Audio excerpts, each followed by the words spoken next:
Stephen Sanchez, and this workshop will cover the teacher guide as part of the Pacific Standard Time PST ART initiative. This teacher guide will cover and assess environmental injustices and issues in Los Angeles communities. Good morning, everyone. Welcome. We are in the PST Pacific Standard Time Teacher Guide workshop, and this teacher guide covers artivism and research. So this is to help front load some downloading and connection issues, but there will be more work time for you to connect, use the app, and really explore what it has to offer.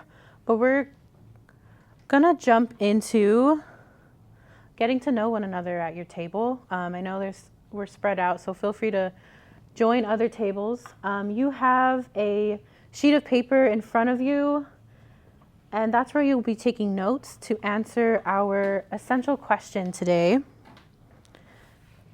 And that question is, why might artists, activists, and scientists collaborate to solve problems facing communities? All right, so take a moment, introduce yourself to your neighbor, and then talk about this question together. Thank you so much, everyone. I'd just like to get a couple volunteers to share some highlights from your discussions. I know we have them up here. Feel free to take a look to see what other groups had to say. But if anyone wants to raise their hand and give us a highlight to this question, that'd be awesome. Yes. In general, we had this idea of everybody involved in this question gives a holistic approach with a different voice and a different face. When you think about activism, you just think of this individual that is an activist, but allowing others to see different faces, like artists and scientists coming together, is definitely a different approach with different backgrounds coming in. Absolutely. There's definitely so much knowledge coming from different places. Like you said, holistic is a great word to describe that. What else?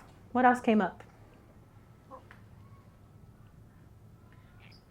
Haley had a great thing about messaging and communication because we have different tools and knowledge bases and outlets for audiences. Yeah.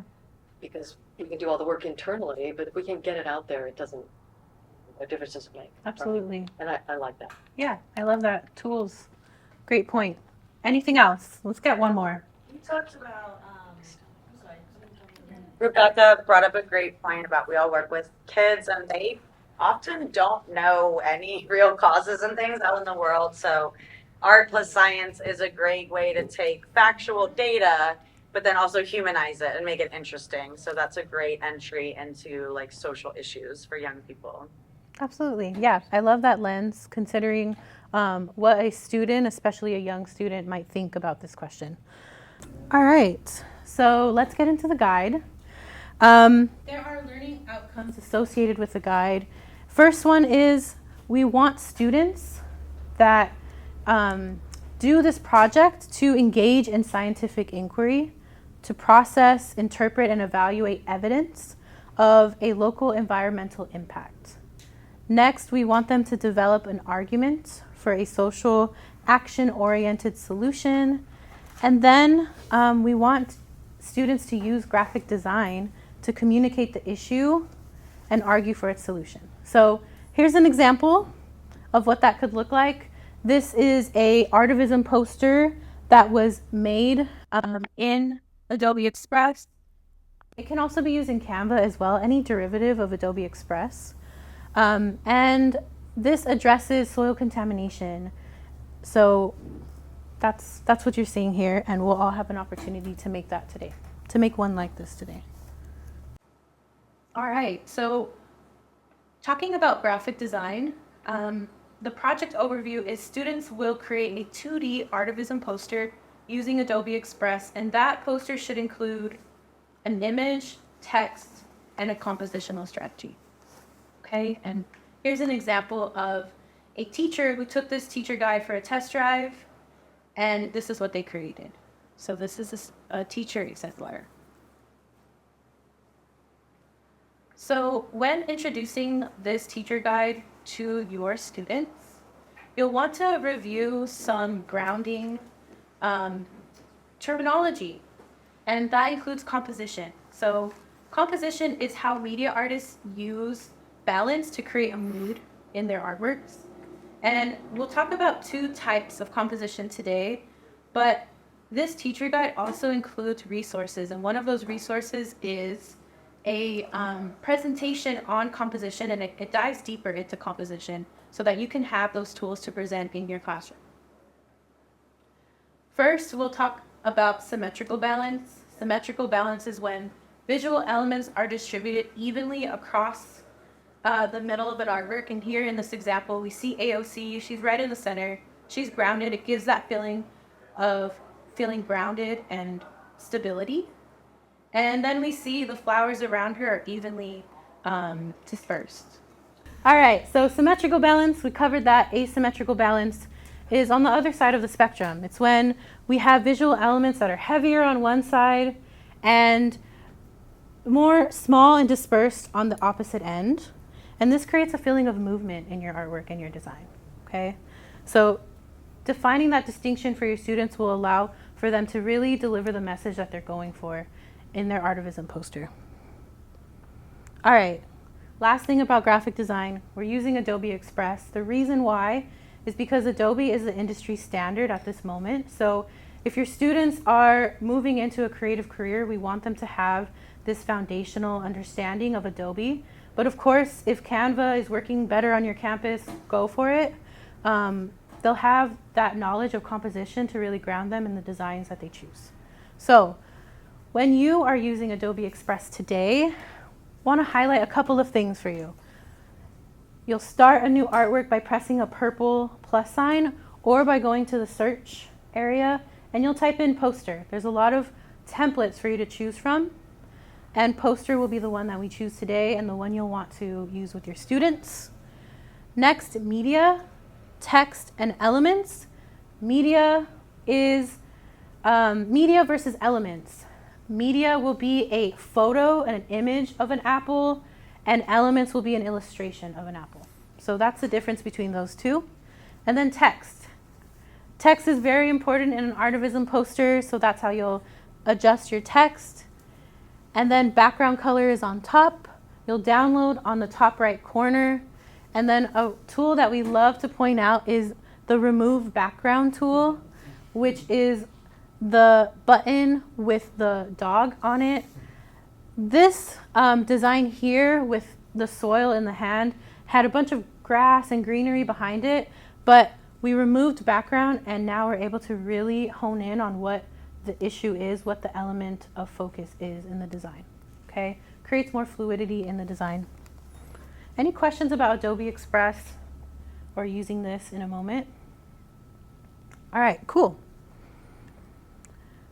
Okay, so when your students are working through graphic design, we'll also want to lead them through scientific inquiry by bringing up an essential question. This essential question is featured in the teacher guide. How do we show stories of environmental and social change? This example comes up again. This example was inspired by Maru Garcia's research that I took in as evidence. And one of the things that is mentioned in the research is when they were excavating all of the soil, they weren't finding any bugs, any signs of life for inches and inches of dirt in people's homes. So this poster addresses that and shows bugs living and life, right?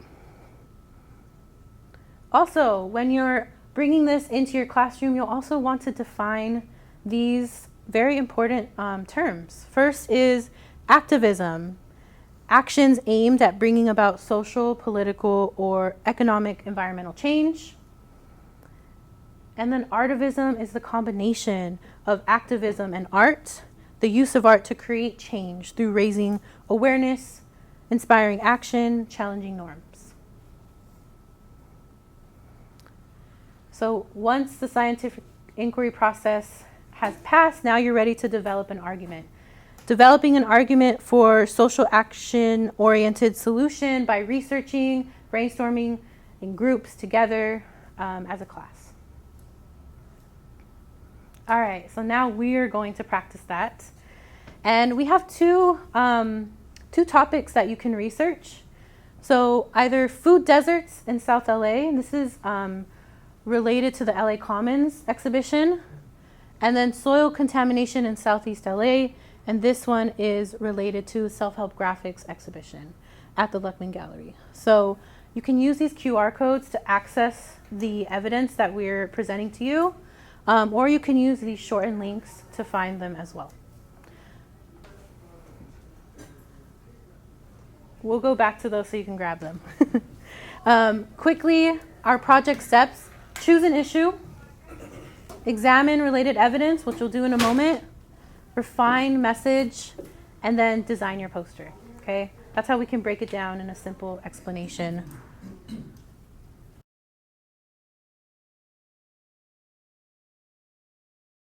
All right, everyone.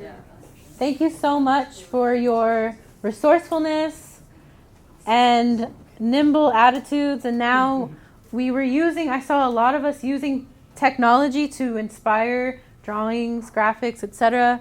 into this analog version of your Artivism posters.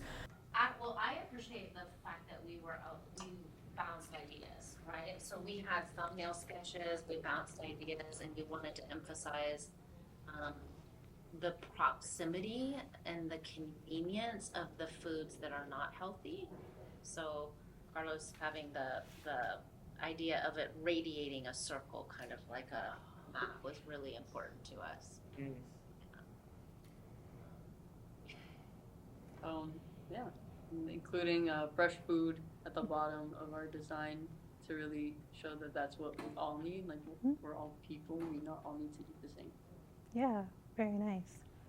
Yeah, then again, just emphasizing the radius, since you talked about balance, symmetrical balance. Yeah. Kind of like the fresh food or vegetables being bigger. So Yeah. that's kind of what we want to emphasize. Because from here it looks like you could see the vegetables, but you can't really see the restaurants that we're kind of not trying to focus on. Because what I was thinking about is what I told her was is this an activist poster? So this is something that you would use in a picket line, or something that someone could see from afar. Very nice. Nice. Well, it was a collaborative effort. We obviously started with separate ideas. We ended up ultimately landing on the soil and the concerns of the conditions of the soil in the neighborhoods and near homes. So then it grew into a silhouette of a home with a factory, and then that turned into a caution sign, like one that you can put in front of your house where it says "Children at Play," but recognizing instead maybe instead of at play, like children trying to live, just the safety of the environment in which they exist on a regular basis. Very nice. Round of applause.